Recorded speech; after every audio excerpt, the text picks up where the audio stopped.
You knew about this all along? I didn't know everything. I was trying to Protect me by lying? You don't understand. You can't keep hiding this! I'm not hiding anything from you. Then prove it! I don't have to. You lied to me. How could you do this? After everything we've been through. Stop fighting them. How God handles your enemies when you stay silent. There is a kind of pain that doesn't scream out loud. It stays inside, quiet, heavy, unfinished. It's the pain of being wronged by someone who walks away untouched while you're left carrying the damage. And in that silence, something dangerous starts to grow, not sadness, not confusion, but the desire to fight back, to return what was done to you, to make them feel it too. But Scripture reveals something most people never understand. God does not work on human revenge timelines, and silence is not weakness in God's system. Sometimes it is surrender, sometimes it is protection, and sometimes it is the very place where God begins justice without your involvement. There is a moment in life when you stop praying for peace and start praying for payback, because what they did felt too unfair to ignore, too intentional to excuse, too painful to forget. But the question is not whether they hurt you. The question is what happens when you hand that pain to God instead of carrying it yourself. Let's look at Joseph. In the book of Genesis, Joseph was not attacked by strangers. He was betrayed by family, people who shared his blood, people he trusted, people who should have protected him. They didn't just reject him emotionally, they sold him, and then sat down to eat like nothing happened. That detail alone reveals something deep about human nature. Some people can hurt you and still sleep peacefully afterward. But Joseph's story does not end in the pit, and it does not end in betrayal, because what his brothers meant for destruction, God was already rewriting as direction. Here is where many people misunderstand God. They assume silence means absence, but silence is often strategy. While Joseph was in the pit, God was already working in Egypt. While Joseph was in slavery, God was already arranging leadership.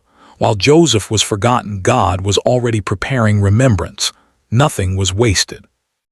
Not even the pain, not even the delay. Now look at David in the first book of Samuel, anointed, chosen, called, but still hunted like a criminal by a king he once served faithfully. Saul didn't just dislike David, he pursued him relentlessly. And David had every opportunity to respond, to fight back, to take revenge. At one point, Saul entered a cave unaware, and David was right there, close enough to end everything, one decision away from ending his suffering. But David did something that doesn't make emotional sense.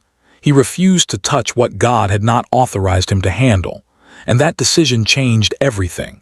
Because restraint in the cave became preparation for the throne. This is where the message becomes uncomfortable, because silence feels like losing. But in God's system, silence is often where authority is being formed, not public revenge, not emotional retaliation, but internal alignment. Because if you become the kind of person who must destroy others to heal yourself, you are not ready for elevation. Here is what most people never hear clearly. God does deal with injustice, but he does not need your participation in revenge to do it. And sometimes, what you call delay is actually God separating your future from your emotional decisions, because emotional justice destroys destiny. But divine justice preserves it. There will be moments where you see the person who hurt you move on quickly, unbothered, smiling, acting untouched. And if you are not careful, you will assume God ignored it. But Scripture consistently shows something different. God does not forget injustice. He manages timing, because immediate justice often creates long-term destruction. But delayed justice often produces deeper restoration. Joseph eventually stood in a position of authority, and the people who once buried him came back needing him. But notice something critical. When power finally entered Joseph's hands, he did not become what they were. He wept. He revealed himself.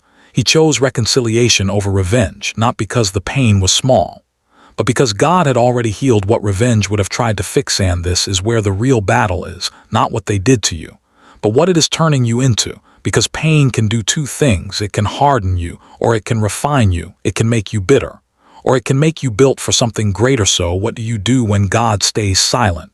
You do what David did. You do what Joseph did.